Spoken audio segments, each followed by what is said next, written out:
Hey guys, and welcome back to the AC Milan career mode. In this episode we will only be playing one game and do a squad report after that to not make the video too long, but that one game is going to be against Cagliari, and as you can see by the league tables, they are doing extremely well right now. They've won 3 games and drawn 1, exactly the same as us, only we've scored more goals than them, twice as many goals to be precise. But the only team that hasn't dropped points yet is Inter Milan, so because they are first and we want to chase them, we cannot afford to drop points against Cagliari, even though they are pretty solid this season for some reason. It's away from home as well, it's going to be a challenge. Hopefully we can get the win. And I will absolutely not underestimate that Cagliari team, so I'm going to use my strongest possible side for this game and hopefully get the 3 points that we need, and then move on to the squad report to see how players have been growing and how they're doing and all that. Let's get into the game. And once again, the league standings right here. 5 teams are unbeaten in the league: Inter, Juve, Milan, Napoli, and against all odds Cagliari. One of those 2 teams, hopefully, is going to lose that unbeaten record tonight, and I will not underestimate this team. I refuse. We have to be on our best to beat them. Niang drives forward into Lacazette. Well played. Alexandre Lacazette has to finish. Oh, what a save. What a save by the keeper, but I think it was offside. Yeah, it was. The linesman with the pretty ugly haircut denies Lacazette even getting the corner, but that was a sick save, to be fair to the keeper. Nicola Muru has to catch Pedro Galvao against his former team, does well. Apparently gives away a foul, I'm not too sure about that. This could be dangerous. Budabuz whips one in. We let them have a free header. This is not good. Get there. Ooh. Good chance for Cagliari after that free kick. And it's a corner. What?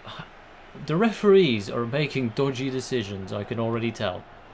Sirigu, all yours. Oh, Niang.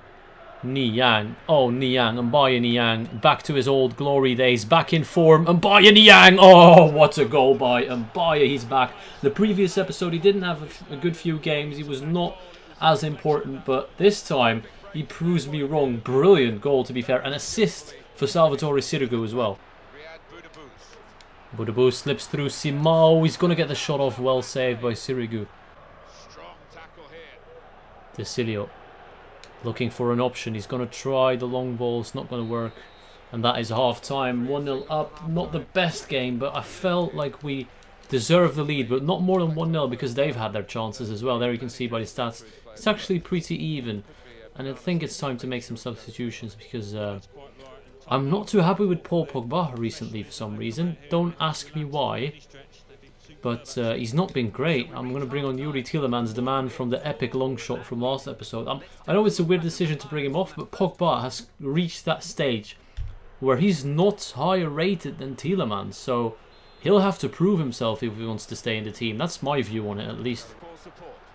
Good ball into Longo. Longo wins that header. Fantastic save by Sirigu. One of the best saves I've seen so far this season. And that has to go down as a game-changing moment, because if they score there, they're back in the game. Salvatore, you are a god.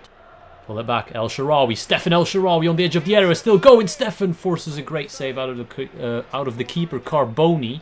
That's his name. A bit of a tongue twister. But we've got another chance. This time I'm going to go for the edge right there. It's dropped to Nicola Muru. Now it's found Stefan El Shaarawy, but once again the shot is blocked by Niang. Cuts inside on his man. Well done. Niang into Lacazette. Lacazette sees Stefan El Shaarawy for a post, and how have you not at least hit that on target, never mind scoring? Tielemans and by Niang. Niang. Griezmann is running. Well played by Niang. Keeper's not going to get there. He's going to scoop turn back into Mbaya Niang, who takes ever so long to get the shot off. But again, Carboni is there to make the save. Griezmann. Niang. Yuri Tielemans. Tielemans, look at those quick feet by Yuri Tielemans. Carboni again. But this time, no! Still not. How have we not scored at least 3 goals in this second half? We've been all over them. Nkulu into Lacazette. What a beautiful pass by Nicolas Nkulu. Lacazette against Carboni. Is he going to finish it? Carboni has saved it again. I don't know where this keeper came from, but he's playing the game of his life. Thank God, that's the end of the game. We pick up a 1-0 win away from home against Cagliari. We had to fight. We struggled a lot against this team, but I have to say, Carboni, the Italian young goalkeeper, has played amazingly, especially the second half. First half was even.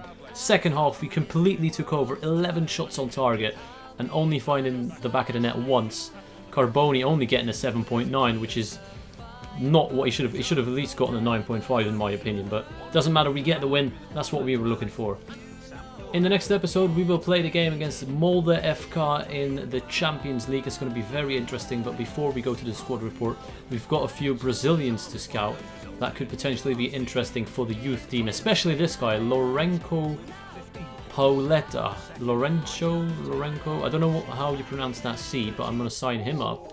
Reject him, and Roldao de Mesquites. Jesus Christ, these names. But I'm going to sign him up as well. Fabio Barros can stay there. David Chigla is disappointed. I forgot about him. He wanted to play, but oh well. We'll use him against Molde, hopefully. And now time for a squad report. And rather than doing a squad report where I talk about the players and their season so far, I'm just going to scroll through them and show you the stats, because we haven't played enough games for me to form an opinion on the players as we go. But I also want to talk about this career mode. You saw that I struggled against Cagliari. I drew against Napoli. I think it's still a challenge for me to get these results, and even though people might say it's too easy, it's definitely not the case. But I'm recording this episode straight after the previous episode, and I'm going to read your comments on this issue that we have where we win a lot. I hope that's not a big issue, because I enjoy winning. But anyways, on to another thing. Paul Pogba, as I've mentioned in the previous game, he's got the same rating as Yuri Tielemans, and Yuri Tielemans off the bench has been outstanding recently. He scored that long shot. He couldn't get a goal in the last game, but he's doing extremely well, and I'm starting to think of starting Yuri Tielemans ahead of Paul Pogba, make him the first choice midfielder. I'm not sure if that's a good idea, but I feel like he deserves it the way he's been playing and growing. Paul Pogba, as you know, has not grown at all. It's been pretty poor, so I'm considering making Yuri Tielemans a first team player, just as I've made Niang priority over Anichebe now because of his good form. It's good that I have a lot of options. That's what I enjoy about this team so far. I can change it up if I want to. That's what I'm going to do, I think. But other than that, I hope you've seen enough from the squad report. A lot of growth. As you can see, Sirigu is now 90 rated. That is just mental. That is just insane. I hope he can perform as well, because if you remember Hugo Lloris, when Lloris hit 90, he turned shit all of a sudden. He couldn't save to save his life, if you know what I mean. But Sirigu so far, I mean, in that last game, he pulled up a 6 save, and he was 90 rated back then, so I don't think it'll be an issue. Hopefully he can just keep performing like he has been doing. Right, before I start blabbering on for 10-15 minutes, I'm going to cut the episode here. Let's take a look at what else we've got rather than Molde FK. We've got the Milan derby as well. That's going to be interesting. I hope you're looking forward to that. Other than that, I hope you enjoyed. I want to thank you all for watching, and I'll see you all later.